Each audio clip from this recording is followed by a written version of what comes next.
Okay, right sir. ఇక్కడ ఈ పోరుమామిళ్ళ చెరువు అయితేనేమి, రంగసముద్రానికి సంబంధించిన చెరువు అయితేనేమి, ఈ నీటి ఆయకట్టుకు సంబంధించి పారుదల వ్యవస్థ ఎలా ఉంది అంటే గతంలో కొన్ని మనం చూసుకున్నట్లయితే వార్తలు ఆర్టీసీ బస్టాండ్ ఆ ప్రాంగణం ఈ ప్రాంగణం అక్కడ నీళ్లు బాగా పూర్తి స్థాయిలో మునిగిపోయే దశలో మనం చూస్తూ ఉన్నాం.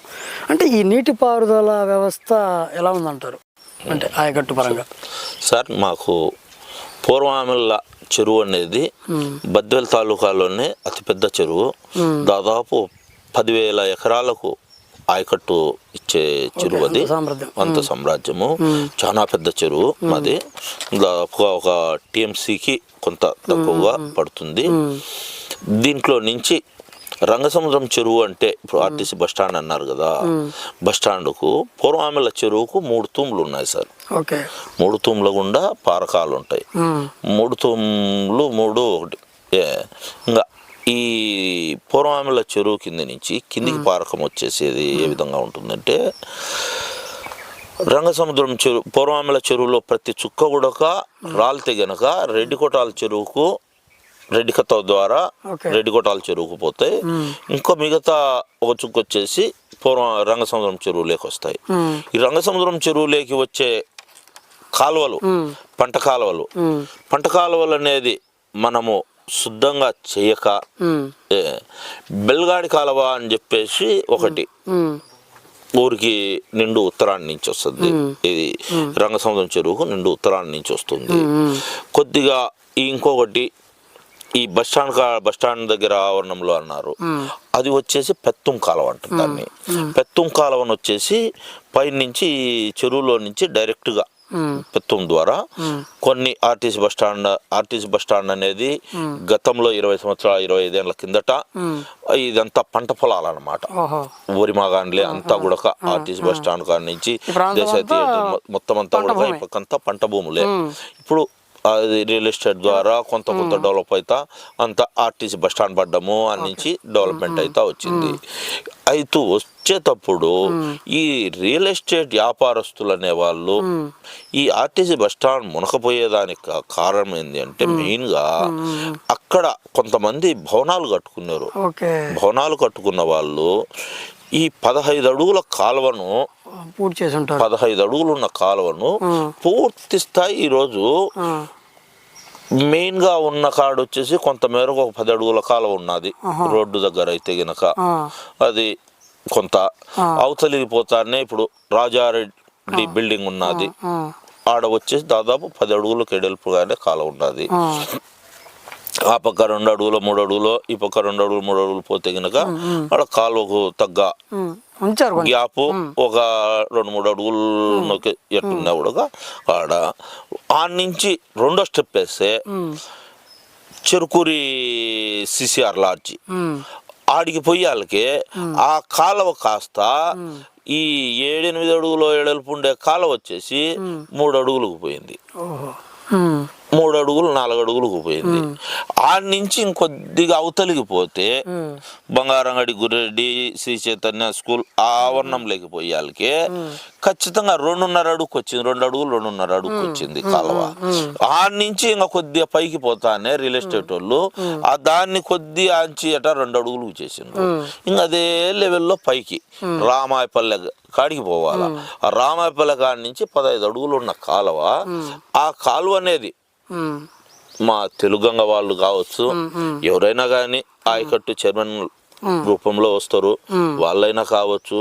ఈ కాలువలు అనేటి చేస్తే ఇది మెయిన్ కాలువ పెత్తుం కాలువ. ఇది ఆర్టీసీ బస్టాండ్ పై నుంచి రావాలా, కిందికి కాలువలు ఉన్నాయి. ఇది చేస్తే గనక పుష్కలంగా రంగసముద్రం చెరువులోకి నీళ్ళు వస్తాయి. రెండోది బెల్గాడి కాలువ అంటారు, ఊరికి ఉత్తరాన్ని నుంచి వస్తుంది. ఉత్తరం రంగసముద్రం చెరువుకు ఉత్తర భాగాన ఉంటుంది. అది దాదాపు మలకత్తవ అని చెప్పేసి పోలీస్ స్టేషన్ కింది భాగాన అవతల ఉన్నది. ఆడి నుంచి మలకత్తవ అనే దాంట్లో నుంచి కాలువ ఉన్నది, పంట కాలువ. దీంట్లోకి నీళ్లు వచ్చేదానికి ఆ కాలువలందు నీట్గా తయారు చేపించేస్తే అక్కడ ఈ కాలువ బ్రిడ్జి దగ్గరనే ఒక అవతలికి నీళ్లు పోయేదానికి పంటలకు కాలువ పోయేదానికి ఒక చిన్న కాలువ ఉన్నది. ఆ కాలువను పూర్తిగా పగలగొట్టేసి ఈ వచ్చే నీళ్ళంతా రంగసముద్రం చెరువులోకి నీళ్లు రాకుండా ఆ పక్కకు తిప్పుతాండరు. దాని కారణంగా రంగసముద్రం చెరువులోకి నీళ్లు అవన్నీ రెడ్డి కొట్టాల చెరువు లేకపోతుండే, రెడ్డి కతో మీదుగా రెడ్డి కొట్టాల చెరువు లేకపోతుండే. మెయిన్ గా ఈ ఎవరైనా కానీ చెరువు అభివృద్ధి కోరుకునే వాళ్ళు ఎవరైనా ఉన్నా వాళ్ళు చేయాల్సిన మొదటి పని ఈ కాలువలు అనేటి నీట్ గా చేసుకుంటే గనక చెరువులోకి నీళ్ళు వస్తాయి. ఊర్లోకి నీళ్ళు ఊర్లో నీళ్లు నిలబడవు అనమాట. కాలువలు రెడీ అయినప్పుడు చెరువులోకి నీళ్ళు వస్తాయి. చెరువులోకి నీళ్ళు వచ్చినప్పుడు చెరువు గుడక రంగసముద్రం చెరువు గుడక 3 తూములు ఉన్నాయి. 3 తూముల గుండా పారకాలు ఉంటాయి. ఈ 3 తూములు వచ్చేసి నీట్ గా తయారు చేపిచ్చేస్తే ఆ తూములన్నీ బిగిసిపోయిండాయి. ఏది ఎన్నో ఏళ్ళ మించి చేయక ఎవరో వచ్చిన వాళ్ళు ఆ ముందు చేపిస్తే ఆ తూములను రెడీ చేపిస్తే గనక అది బాగుంటే గనక అవి బాగా లిఫ్ట్లు పనిచేయడం అందు చేసే గనక ఈ కాలువలు చేస్తూ ఇవి తయారు చేసే గనక రంగసముద్రం చెరువులో నీళ్లు పుష్కలంగా ఉంటాయి. రేపటి కాలంలో ఏదైనా సరే ఎండిపోయినా కూడా పూర్వామిల చెరువు ఒకవేళ నీళ్లు తక్కువ ఉన్నా కూడా రంగసముద్రం చెరువు, మార్కాపురం కుంట, రెడ్డి కొట్టాల కుంటల్లో దీంట్లో కొంతమేరకు నీళ్లు ఉన్నాయి అంటే పూర్వామిల రంగసముద్రం గ్రామ పంచాయతీ ప్రజలకందరికీ తాగునీటికి ఇబ్బంది ఉండదు. ఈ 25 దాదాపుగా పూర్వామిల పట్టణంలో కూడా 12,000 మంది ఓటర్స్ అంటే దాదాపు 20 ప్రజానీకం వచ్చేసి 25,000 మంది ఉంటారు. అంటే నాన్ ఓటర్ లిస్ట్ లో ఉండేటోళ్ళు కానీ ఓటర్ లిస్ట్ లో ఉన్న వాళ్ళు కానీ ఓటర్ లిస్టే 12,000.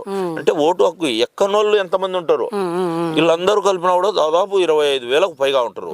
రంగసముద్రం పంచాయతీలో కూడా సేమ్ టు సేమ్ 25,000కు పైన ఉంటారు. 50,000 మంది జనాభాకు